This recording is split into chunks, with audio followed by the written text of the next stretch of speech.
దేవుడు ఈ లోకమును ఎంతో ప్రేమించి తన ఏకైక కుమారుడైనటువంటి యేసు ప్రభువును మనందరికీ కూడా రక్షకుడిగా ప్రసాదించున్నారు. ఓ బంగారు బాల యేసు ప్రభువా, మీరు త్రిత్వంలో రెండవ వ్యక్తి. మరి ఆదిలో వాక్కు ఉండెను, ఆ వాక్కు దేవుడే ఉండెను, ఆ వాక్కే మనుష్య రూపము దాల్చి ఈ లోకానికి మీరు అవతరించినారు. ముఖ్యంగా మరీ తల్లి యొక్క గర్భాన ఈ లోకములో సర్వమానవాన్ని రక్షించుటకు ఒక మనిషిగా మీరు జన్మించినారు.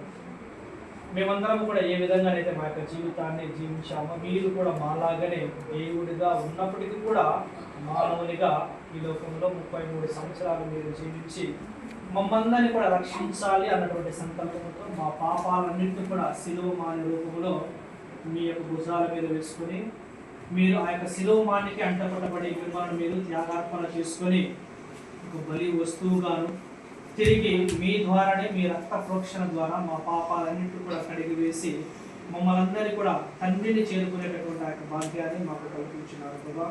మరి నేడు మేమందరం కూడా మీ యొక్క జన్మదినాన్ని పురస్కరించుకొని మిమ్మల్ని ప్రతి ఇంటిలోనికి మేము తీసుకుని వెళ్తూ అక్కడ ఆ యొక్క కుటుంబంలో నీ యొక్క శాంతి, సమాధానము, నీ యొక్క వెలుగు, నీ యొక్క ఆనందాన్ని ఆ బిడ్డలలో నింపాలన్నటువంటి తత్వంతో ముఖ్యంగా గంగులయ్య లాయర్ గారు మరియు వారి యొక్క కుటుంబ సభ్యులు మిమ్మల్ని హృదయపూర్వకంగా వారి యొక్క కుటుంబంలోకి ఆహ్వానించినారు కదా. వారిని దీవించండి. వారు చేస్తున్నటువంటి ఆ యొక్క ఉద్యోగంలో ముఖ్యంగా ఎంతో మందికి ముఖ్యంగా ఎవరైతే అవసరతలో ఉన్నారో వారందరికీ కూడా న్యాయాన్ని చేకూర్చే విధంగా వారిని దీవించండి. ముఖ్యంగా వారి యొక్క కుటుంబాన్ని వారి యొక్క బిడ్డలను దీవించండి.